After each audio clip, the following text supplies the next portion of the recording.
Hey, what is up, guys? Robert here, bringing you another video for Friday, October 31st, 2025. So let's get started. So before we start, I just wanted to ask you guys, trying to get to 100 subscribers by the end of the year. So please do what you guys do best and follow this channel, like, share, subscribe, turn on your notifications, comment, read your comments. Let's get this going, and hopefully you can help me achieve my goal.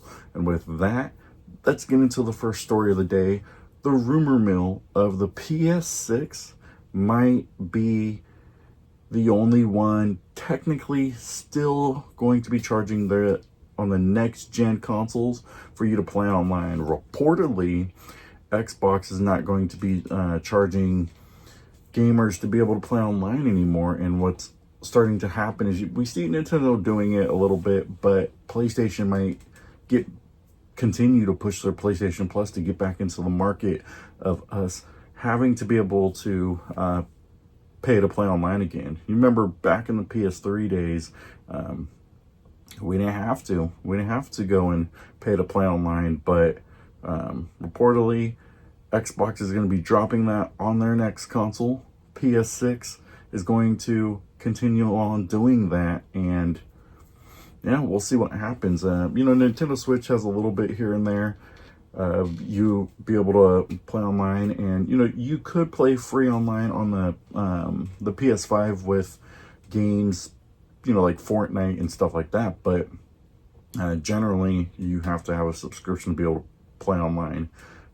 There's pros and cons in both parties. Some people, they get a PlayStation Plus. They don't mind being able to play online. They like all the the perks you get with PlayStation Plus. Others wish we could relive back in the PS3 days. That's kind of the boat I am in. I'd like to be able to have multiple accounts, or even be able to play with friends who like to be able to play online but don't want to pay $200 for a PS Plus subscription. So it is what it is. It's still rumors, but to me, I think PS6 is going to be definitely, they're going to push their PlayStation Plus some more. So yeah, we'll look forward to it. But we won't know anything about, PlayStation 6 for a while now. So it's still in that rumor mill. Well, on this channel, I like to talk about some RPG games sometimes, and a lot of it as lately has been Final Fantasy, because Final Fantasy 7 Remake Part 3 of the trilogy is supposed to be coming out soon, and turns out that the director was saying that he wants to make the third one more concise. Now, a lot of people took that as maybe there's going to be content cut, and the game's not going to be as complete as fans wish. But no, that's not the case. What ended up happening is the director, he says it's about making sure the pace feels right. It's not about cutting out content. It's making sure that it feels right. The speed, the story progress feels right and is fairly quick, and feels like you can get through it all at a reasonable pace, but it has to feel right. So that's what I really mainly intended to say there. So, as Rebirth, like the pacing of Rebirth was a little long on some parts. So a lot of fans kind of felt the pacing needed to be, concise, for instance. But turns out that's what the director meant, and I guess a lot of fans thought he was meaning that they're just going to cut out portions. Now, if you know the trilogy, like we got to go with disc 2 on to the end, so there's still a lot more to go over. But there's also a lot of there's going to be more story stuff you got to develop. Like, you got to think Wu-Tai. We got to know a little bit more about what's going on with Wu-Tai. If there's any characters from the first 2 games that wasn't really expanded on, excuse me, really wasn't expanded on, we got to know a little bit more about them as well. So yeah, definitely, I'm just excited to be able to play the whole game. But sometimes we may read into things a little bit differently, and I'm glad that he cleared it up for us in here. So you know, in other news, a God of War multiplayer, there were leaked screenshots happening. Apparently, this is supposed to go back to kind of the Greek area, Greece, and these screenshots were going to be worked on by Blue Point Studios, and well, apparently, you know, it's been canceled. We haven't seen it in a while, but these screenshots are, the gameplay was supposed to happen between before God of War 3 and back into, you know, the Greek area, which we haven't seen in a while. But it gets me thinking, though, what the multiplayer was like when we played God of War Ascension. But if you added that God of War, kind of like that God of War Ascension concept, what would you, like, what were your thoughts on it? I think the God of War concept, the multiplayer, was fun at the time, but expanding on it, like, I don't know how multiplayer would work in a God of War setting. Like, you just play as certain, like, everybody plays as Kratos, or you only get certain people playing as, like, certain you know, group characters within the kind of the realm of the God of War. So it's a little weird to me that they would make a God of War kind of a multiplayer, because everybody wants to play as Kratos, and that's pretty much all what it would be a bunch of people running around playing as Kratos. But yeah, I mean, I don't know. Yeah, the leaked screenshots of this multiplayer could have been something more. I don't know. I think the concept was a little interesting, because how do you develop that? So I don't know. I can see why it would be a little bit difficult, and how they could cancel something like that. So God of War multiplayer, let me know your thoughts. What do you think? Would you have played it if it was a true thing, continuing to be developed and, you know, pushed out onto the market? Let me know your thoughts. In other news, Sony is not a big player in purchasing Warner Brothers Studio. As you know, Warner Brothers is trying to sell off Warner Brothers trying to sell off some of their division, Batman and you know, Superman, things like that, and even their game division, get Hogwarts Legacy, some of the, you know, Justice League games, Batman, stuff like that. But the CEO of Sony has come out and said that they are not interested in getting the Warner Brothers deal at the moment. He goes on to quote to say that right now we don't want to focus on big Hollywood M&A deal. We want to build a solid base in our strengths of anime games. So it seems like that they want to focus more on animes instead of superheroes. I mean, Sony has been successful recently with a bunch of animes that they've been trying to push and have on their console, and, you know, so that anime is really popular. So definitely getting into kind of that route and stuff like that to be able to get the anime market going on PlayStation. But it is interesting to me to see that, like, right now the Warner Brothers deal is kind of up in the air. Nobody's wanting to pick it up. Nobody wants to get a Mortal Kombat game and stuff like that. Like, at one point I was thinking, hey, maybe Square Enix should try their luck at trying to get another game like that, like another studio like they did when they got for Tomb Raider. But, you know, you got to think of the type of studio that would be best fit, you know, for Warner Brothers. So Sony, I mean, I don't know. I think it could work, but you got to think of, like, best fit. What would be a best fit to be able to take on a game like Fighters, Mortal Kombat, or get a good story game like Batman Arkham Asylum, or, you know, if you can build a better Justice League game. So just being able to have the right studio pick up Warner Brothers and take their division, I think, is what would be the best thing. Now, Sony has I guess you could say, decent track record with Spider-Man. You know, of course, they got that superhero game and stuff like that. But can you imagine like Superman in a realm of the Spider-Man games, or what they're going to do with Wolverine and stuff like that? So it could work, because they have had some success with superhero games, but at the same time though, like, you got to think they don't have like a big fighting game within their library of games. So it'd be a little bit hard to say, hey, I'm going to get, Mortal Kombat and build Mortal Kombat into something that's really good, or, Hogwarts Legacy. Like, how are they going to be able to build a game like that and things like that? But it would be good for their movie division for Sony. But gaming division, I think it'd be a little bit tough. But you never know. You never know. So, guys, let me know in the comments. What do you think? Should Sony pick up Warner Brothers, or do you think it could be something else? I thought this was interesting. I continue to read the article of trying to follow through with Tencent and the Sony lawsuit.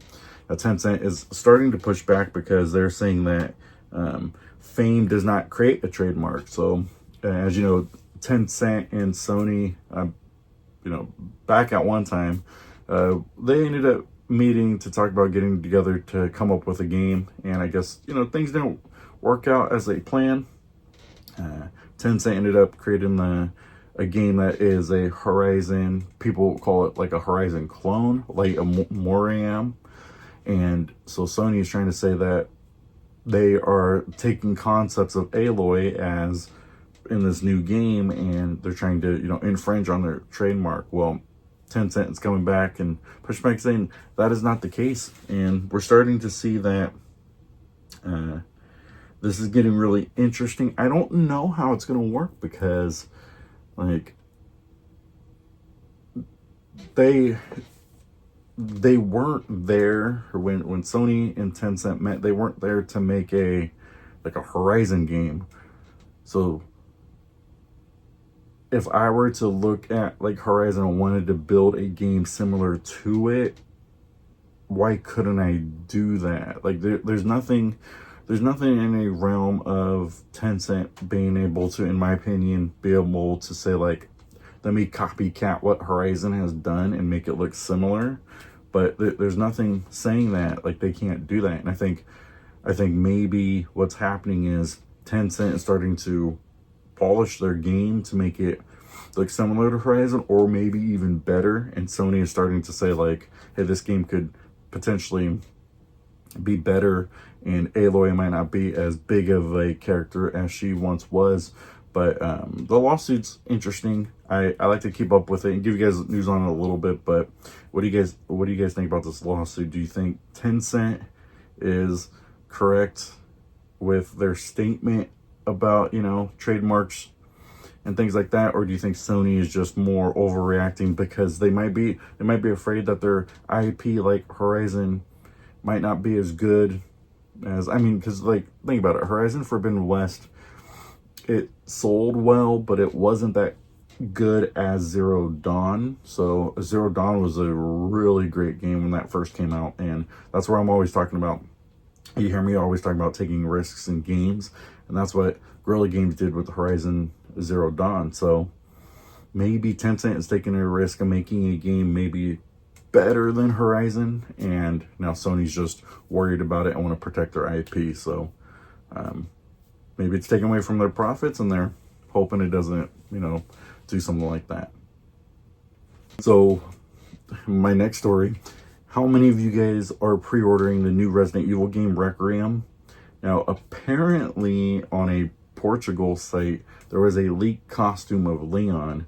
Now, there's been speculations of whether or not Leon is in this game, or if this is going to be like Leon's final stand. But Capcom has been really hush on whether or not Leon is in this game. But with this leak, maybe it confirms now that Leon is actually in there for his costume and things like that. And maybe now Grace, you're not going to have Grace equip a Leon costume, and then she's going to play as Leon throughout the game. But I think they're going to have some way that both of them are going to be incorporated in this game. But I thought it was interesting that this is where it's like, I know you don't want spoilers, but like Leon being such a fan favorite and such a great character, like, just push it out there. Maybe fans are already buying this game, but maybe even more who are sitting on the fence are going to buy this game even more, because they love Leon so much. But like, to me, I'm like, it's a really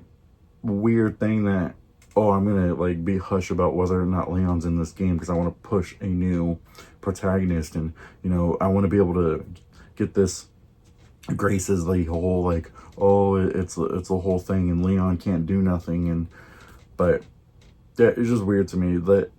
Let Leon in this game, and you know, if it is his final stand, pitch it in a way to get people more interested. They're, you know, the fans of Resident Evil, they're gonna play the game because they're fans, so they're gonna enjoy it. But definitely, like, sometimes you want to take a spoiler that like this, if Leon is in there, and push it and maybe be like, yeah, but that's all I got for you. So, you know, like something like that. But I'm excited. New Resident Evil game. I want to get through all the games. That's one of my, you know, platinum goals next year, is to be able to play through all and platinum all Resident Evil games that are currently out that I can platinum. So definitely gonna check out some Requiem gameplays. And I know previously I was saying, like, I'm not a fan of the horror genre, but I would love to be able to just try it and see how it is. I'm opening to be able to try the game, so hopefully it's as good. But I really liked Resident Evil back when, like Resident Evil 5 and stuff like that, how that game was. I thought it was really good.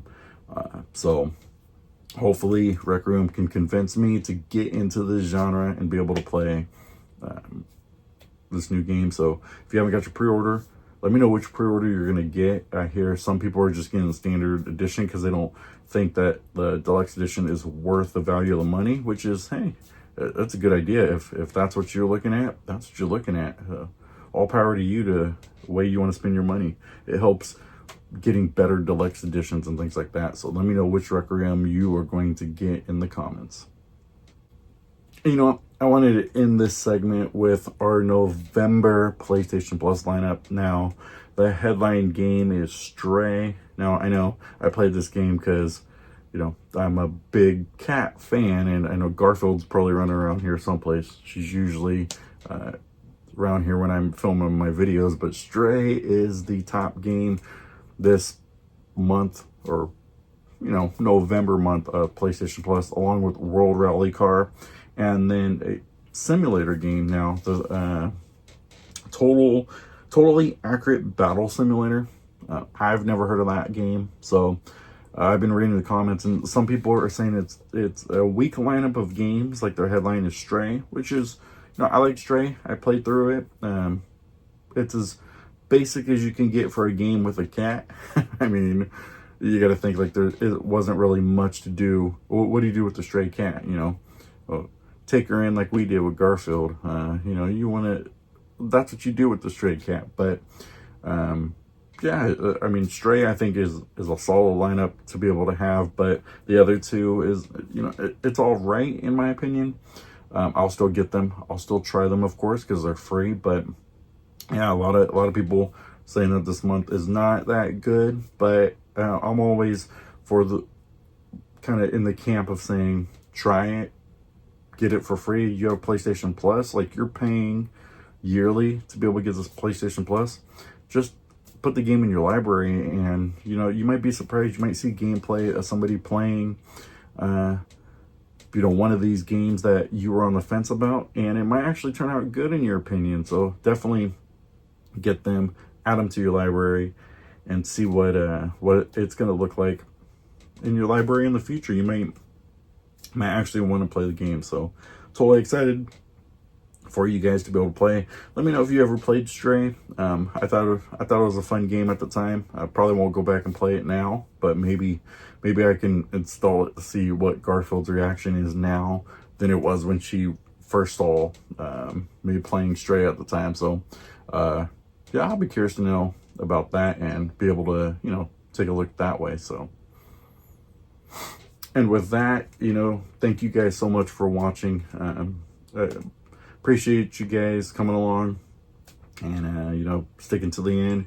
I just want to give you guys a heads up. My last video was on why you should be a collector. I give you 3 reasons on why I collect, why you should be a collector, because I've been seeing a lot of videos of people saying that they're selling their collection and things like that, like they're giving up collecting. Don't give up the hobby, refine it is what I always like to say. If you are a collector, that's a lifelong hobby. That's something that, like, you can never go wrong, but you can always refine what your passion, refine what you want to be able to do to be able to get your collection looking better than what you originally have it. But definitely check out that video. I give you 3 solid tips on why you should be a collector in this era of collecting for 2025, as well as I am definitely in a weekly podcast with Dark Knight 316 called the Roundtable Podcast, where we talk about gaming culture from true gamers who've been playing games for over 30 years. We give our opinion on this week's news topics, and go over what we see each week and give you guys insights, advice, and let you know what we're playing this week, and just giving you guys heads up on the games that we play, we like, and we're reading about just like you guys. So definitely check that out. Subscribe to his channel as well, and that's this week's news stories, guys. So again, I appreciate you guys. Thank you guys so much for watching. God bless you guys, and remember, keep gaming. Thanks, guys.